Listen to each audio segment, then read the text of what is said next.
जय श्री राम। शंखनाद में आपका स्वागत है। महाराष्ट्र में बीएमसी के लिए और स्थानीय निकाय चुनाव के लिए अब चुनाव प्रचार का समय तो खत्म हो चुका है। मंगलवार को अंतिम दिन था और चुनाव का शोरगुल रुक चुका है।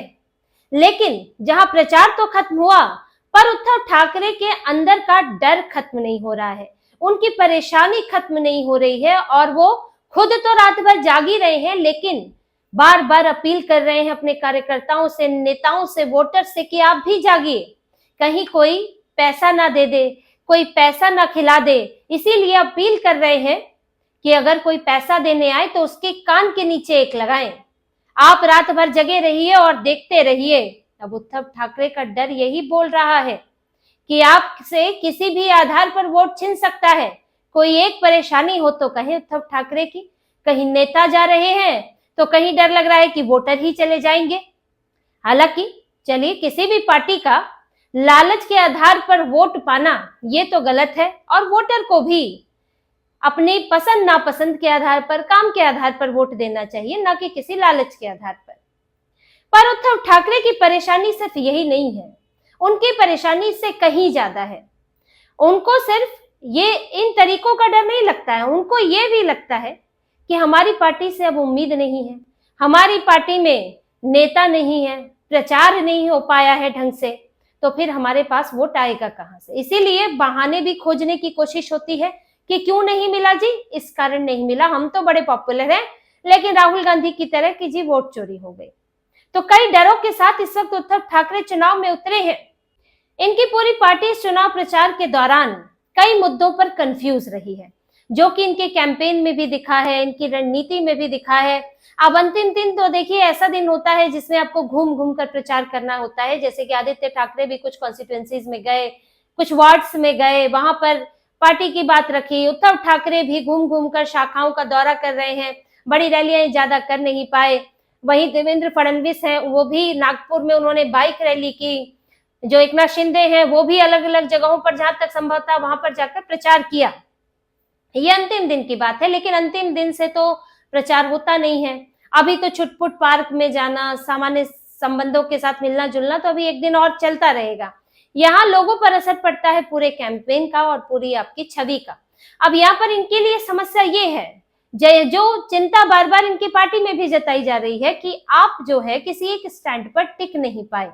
जैसे हाल के दिनों में आप देखेंगे इनका बयान आदित्य ठाकरे का और राज ठाकरे का, उत्तर भारतीयों को लेकर कंफ्यूजन थी इनके दिमाग में। जहां पर राज ठाकरे बोल रहे हैं अपने बयान में उत्तर भारतीयों के लिए कि जो हिंदी थोपने की कोशिश करेगा मैं उसे लात मारूंगा। ये राज ठाकरे का बयान है, खुलेआम मंच से दे रहे हैं। अन्नामलाई को, दक्षिणी भारत तमिलनाडु के एक नेता को आप मंच से गाली दे रहे हैं। तो इससे आपके लिए आप जो उस क्षेत्र से आने वाले लोग हैं वो आपके लिए क्या सोचेंगे, आपसे उनको खतरा ही महसूस होगा आप जिस तरह से बयान दे रहे हैं। और आप इतने बड़े नेता, आपके कार्यकर्ता भी कई बार मारपीट करते हुए देखे जाते हैं। लेकिन जब बात पूछा जाता है आदित्य ठाकरे से कि भाई आपकी पार्टी में मारपिटाई वाले बयान दिए जाते हैं, तो उत्तर भारतीयों के लिए तो आपका बड़ा दोहरा रवैया है, पक्षपाती रवैया है। तब आदित्य ठाकरे को उत्तर भारतीय वोटों की चिंता भी हो जाती है, तो कहते हैं कि जी नहीं, वो तो हमारे हैं। जो यहाँ अपने आप को मुंबई कर समझता है, जो इसको कर्म भूमि, जन्मभूमि समझता है, वो हमारा है। और इसलिए कोई ऐसा नहीं है कि हमारी किसी से दुश्मनी, और अपने कुछ काम उत्तर भारत के लोगों के लिए, यूपी बिहार के लोगों के लिए गिनाने लगते हैं। तो आपको ये तय करना पड़ेगा कि आपको क्या चाहिए। आपको लगता है कि महाराष्ट्र के लोग, मराठी मानुष जो है वो उत्तर भारत के लोगों की या फिर दक्षिणी भारत के लोगों की बुराई सुनकर या इस तरह के गलत शब्दों को सुनकर वो आपकी तरफ आकर्षित होगा।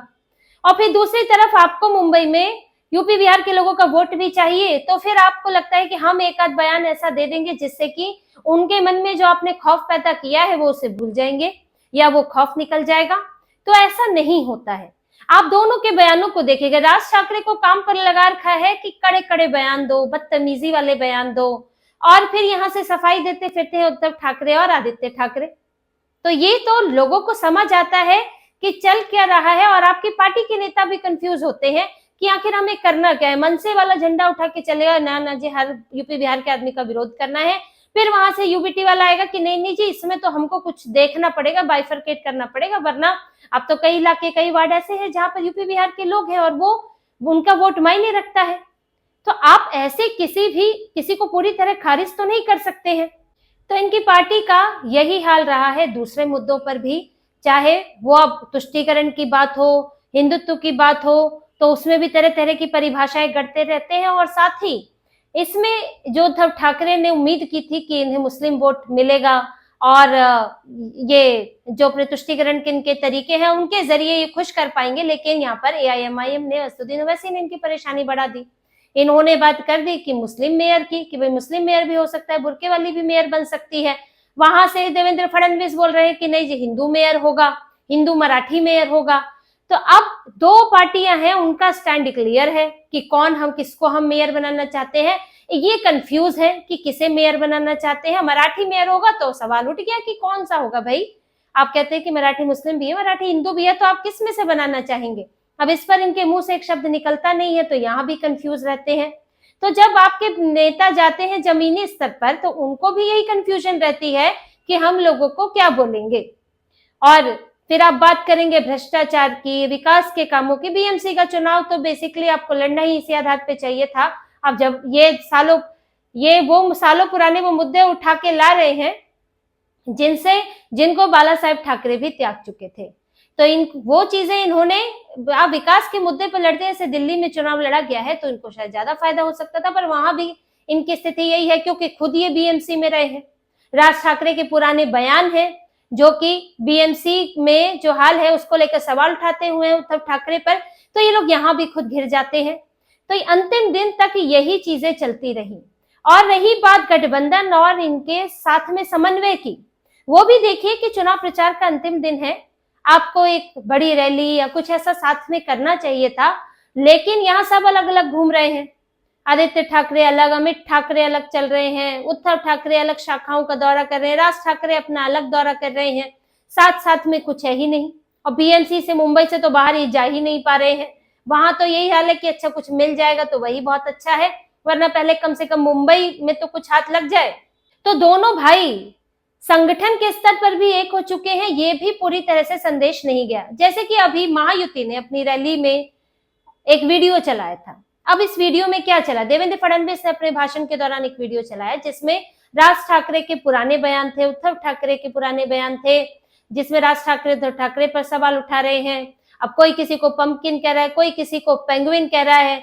तो इस तरह के एक दूसरे के लिए कुछ अपशब्द भी है जो लोग इस्तेमाल किए गए, वो सब दिखा रहा है कि ये जो नया नया प्यार जागा है उसके पीछे बड़ी मजबूरी है, जो कि राजनीतिक अस्तित्व की मजबूरी है। वरना तो पिछले 20 सालों से ये लोग एक दूसरे के खिलाफ ऐसी बातें ही, उल्टी बातें ही कहते रहे हैं, विरोधी बातें ही कहते रहे हैं, एक दूसरे को पार्टी तोड़ने वाला, परिवार तोड़ने वाला कहते रहे हैं।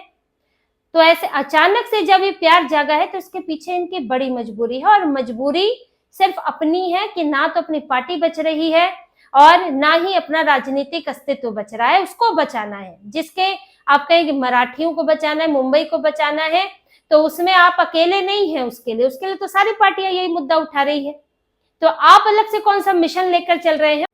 इसी तरह बार बार पूरे चुनाव में मुद्दे बदलते रहे हैं, कभी मराठी वर्सेस उत्तर भारतीय, फिर यहाँ से मन नहीं भरा तो दक्षिणी भारत के लोगों को भी उटपटांग बोलने लगे। और इसमें एक बात और आपको बता दूं कि एमके स्टालिन की बड़ी तारीफ की है आदित्य ठाकरे ने। आदित्य ठाकरे बोल रहे हैं कि बीजेपी बांटती है और स्टालिन देखिए तमिलनाडु को कितना बढ़ा रहे हैं। अब आदित्य ठाकरे से एक बार कोई ये पूछे या वो इस पर जवाब दे कि उदयनिधि स्टालिन ने जब बोला था सनातन धर्म, इरेडिकेशन ऑफ सनातन धर्म का बयान जब उन्होंने दिया था, तो इस पर इनकी क्या राय है? ये उदयनिधि स्टालिन एमके स्टालिन के ही बेटे हैं और उप मुख्यमंत्री हैं, तो इन पर भी ये कुछ विचार जता देते, लेकिन नहीं, हिंदुत्व को तो तिलांजलि दे दी है। तो इनको एमके स्टालिन बहुत अच्छे लग रहे हैं, स्टालिन परिवार अच्छा लग रहा है, लेकिन अन्नामलाई जो हिंदुत्व की बात करते हैं, एक सभ्य नेता है, पुलिस ऑफिसर रहे हैं, वो इन्हें और ईमानदार पुलिस ऑफिसर रहे हैं, और उनसे इनको समस्या है, उनको गाली दी जा रही है और ऊपर से उसको जस्टिफाई भी किया जा रहा है। तो इनकी पार्टी के बदलते मुद्दे देखिए, पहले मराठी करके उत्तर भारतीयों को बोला, फिर दक्षिणी भारतीयों को बोला, फिर मुंबई की बात करने लगते हैं। मुंबई की बात करते करते मुंबई को ये खुद ही अलग कर देते हैं बाकी जगहों से, यानी कि फडणवीस को भी बोल रहे हैं कि नहीं नहीं जी, वो असली मुंबई कर नहीं है, असली हिंदू नहीं है, वो तो क्योंकि नागपुर के हैं। मुंबई भी महाराष्ट्र की है, जो आप कहते हैं कि मुंबई तो हमारी है, हमारी भाई आपकी ही है। मुंबई महाराष्ट्र की, नागपुर भी तो महाराष्ट्र का है। आप नागपुर और मुंबई को अलग क्यों कर दे रहे हैं? तो ये कहां कहां विभेद पैदा करेंगे जीतने के लिए। अपनी पार्टी टूट रही है, अपना परिवार जो है बिखरा हुआ था पहले, और आज आप सबको, हिंदुओं को और महाराष्ट्र के लोगों को तोड़ने में लगे हुए हैं, उनमें बंटवारे की कोशिश आपकी हो रही है। तो ये आपकी अपनी परेशानियां हैं जो दूसरों पर थोपी जा रही है, और पूरी पार्टी इन चीजों से ग्रस्त रही है। और अब उद्धव ठाकरे को डर लगता है कि कोई इनका वोटर ले जाएगा, कोई इनका नेता ले जाएगा। तो जब स्पष्टता नहीं है आपकी राजनीति में, तो फिर कोई भी आपकी चीजों को, आपके नेताओं को, आपके वोटर को आकर्षित कर सकता है, उन्हें ले जा सकता है, क्योंकि वहां उनको बेहतर विकल्प मिलता है। तो ये चुनाव और इस पूरे प्रचार को देखकर एक कहा जा सकता है कि एक संकेत निकलता है कि दोनों भाई उद्धव ठाकरे, राज ठाकरे, जिस मंशा से आए, जिस गठबंधन को इन्होंने बनाया, उसमें स्पष्टता पूरी तरह से नहीं दिख पाई। आपसी कंफ्यूजन भी रही, मुद्दे भी किसी एक मुद्दे पर टिक नहीं पाए। जैसे बीजेपी हिंदुत्व की बात करती है तो हिंदुत्व की बात करती है, बाला साहेब ठाकरे मराठी की बात किया करते थे तो मराठी की बात करते थे, फिर हिंदुओं की बात करते थे तो हिंदुओं की बात करते थे, कांग्रेस बात करती है मुसलमानों की तो उनकी बात करती है। तो वो स्पष्टता रहती है कि ये मुद्दे हैं। आपके मुद्दे क्या हैं, यही स्पष्ट नहीं हो पाया, जिसके कारण ना मुद्दों का समन्वय रहा, ना पार्टी में समन्वय रहा, और इसी तरह किसी तरह ये जो एक अननेचुरल गठबंधन जिसको कहा जा रहा है, अब उसके साथ आपको बीएमसी में उतरना है। वोटिंग का दिन आने वाला है, अब आगे यही नतीजे बताएंगे कि इनका राजनीतिक भविष्य क्या रहता है। महाराष्ट्र के लोग अब इस कंफ्यूजन के साथ जाते हैं या फिर कोई और रास्ता अपनाते हैं, ये 16 तारीख को सबके सामने आ जाएगा। तो इसी तरह की और खबरें और विश्लेषण आपके लिए लाते रहेंगे। हमसे जुड़े रहिए, सब्सक्राइब कीजिए, कमेंट कीजिए। बहुत बहुत धन्यवाद। जय श्री राम।